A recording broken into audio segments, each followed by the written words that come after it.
The 10th of November, 1996, the day of commemoration for the death of Atatürk. That's Doğu Silahçıoğlu, the 2nd Armored Brigade commander for the Turkish Army, and that's Ali Nabi Koçak, the mayor of Sultanbeyli, a district in Istanbul. Tensions between the army and the government are at an all-time high. In the Turkish general election of 1995, the Islamic-oriented Welfare Party, led by Necmettin Erbakan, won a plurality with only 21% of the vote, becoming the first openly religious party to win a plurality since Turkey was founded. Erbakan's work had paid off after decades, but the establishment was not going to let him off easily. On this day marking his death, Commander Silahçıoğlu erected a statue of Atatürk and changed the name of the street without any permission from the municipality. Sultanbeyli, under Mayor Koçak, was a welfare party-controlled district. The purpose of this move was clear: to provoke the local government. For religious Turks, the image of Atatürk calls to mind years of oppression and religious persecution, where scholars were arrested or executed, and mosques were repurposed into horse stables. So why was the army doing this? In every country, there is an acceptable window of views which are allowed, and views which fall outside of that are regulated or heavily censored. No state would ever allow for views which threaten the foundations of their constitution or beliefs. Some countries do this openly, like China and Russia. Other nations, like the United States, are more covert and silence dissent through media gatekeeping, tech censorship, intelligence agencies, and judiciary lawfare. At the same time, some forms of opposition which don't challenge the foundations of the regime are allowed. For example, in the United States today, communism is legal because there's no serious movement behind it. In the early 1900s, communists were heavily punished because there was a serious, fanatical movement. Thus today, in both Eastern autocracies and Western liberal democracies, dissent can be meaningful and small, or it can be unmeaningful and large, but it cannot take from both. Similarly, Turkey's red line for acceptable views ends at religion and secularism. Although claiming to be a democracy with freedom of expression, it is illegal to speak against or form a party whose platform is against secularism. The Welfare Party is the third iteration of Erbakan's lines of parties, as the other two were shut down by the government for that very reason. Social democratic and center-right parties are allowed to compete against each other as long as they are secular, as a form of controlled opposition. So what happens when the people you don't want to win end up winning, and there's nothing you can do to change the election? In every country, there is a face of power, and then there's the real organs of power. The Welfare Party controlled the parliament, yes, but the news and print media, education, finance, and the army were all deeply secular, and they were very terrified of this victory. Eventually, in 1997, the army staged a coup and overthrew Erbakan, bringing back many laws restricting religious freedom for Muslims.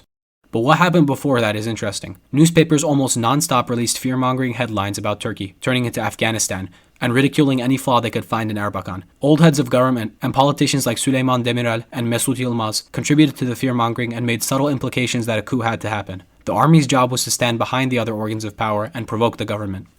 Şükrü Karatepe, the mayor of Kayseri at the time, gave this ad hoc speech following the erecting of the statue. I don't agree with everything he said in the video, nor do I believe in democracy, but I am translating this for archival purposes. Bir defa şu gün yapılan törenle alakalı olarak da belirteyim ki Türkiye devletini şu ya da bu şekilde eline geçiren güçler bizden bir şey istiyor. Diyor ki ya bizim gibi olursunuz, bize benzersiniz, bizim gibi yaşarsınız, o zaman size devleti veririz ya da vermeyiz. Ya da her türlü fitneyi, her türlü fesadı, desiseyi yaparız diyorlar. Zaman zaman içinde bulunduğumuz şartlarda, mecburiyet karşısında gittiğimiz yerde inancımıza küfredilirken, milletimize küfredilirken, bütün değerlerimize küfredilirken içimize kan akıyor ama resmi görevimiz icabı orada bulmak zorunda kalıyoruz. Değerli kardeşlerim, değerli kardeşlerim, ben bunu bilmenizi ve buna göre kendimizi ayarlamamız gerektiğini düşündüğüm için belki de hani derler ya kanım içime akarak bunları burada itiraf etmek durumunda kaldım. Söylemek durumunda kaldım. Bu gidişle hükümetin belediyelerle ilgili düzenleme yapması biraz zor görünüyor, güç görünüyor. Böyle devlet idare edilmez, bu ailede bu millet kalkınmaz, yolu yapılmaz, suyu yapılmaz, hiçbir ihtiyacı karşılanmaz. Onun için ben düzen değişikliği diyorum. Noktayı buraya getirmek için bunları söyledim. Bu düzen değişmelidir. Bu düzen değişmelidir. Süslü Şükrü Karatepe layık görünür. Hayır öyle değil.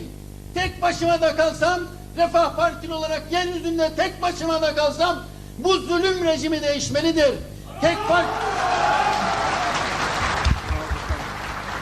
parti rejiminin kalıntısı, çağ dışı olmuş, insanları köle gibi gören ve rey verip meclisini seçen insanlara hiç muamelesi yapan bu düzen mutlaka değişmelidir. Ve Müslümanlar sakın içinizden bu hırsı, bu kini, bu nefreti, bu imanı eksiltmeyin.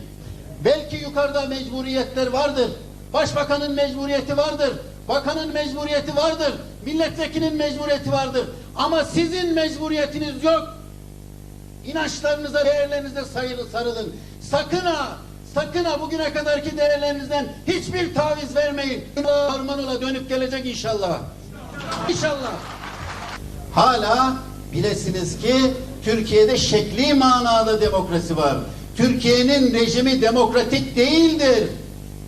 Türkiye Cumhuriyeti hala dikta bir cumhuriyettir. Demokratik bir cumhuriyet olamamıştır.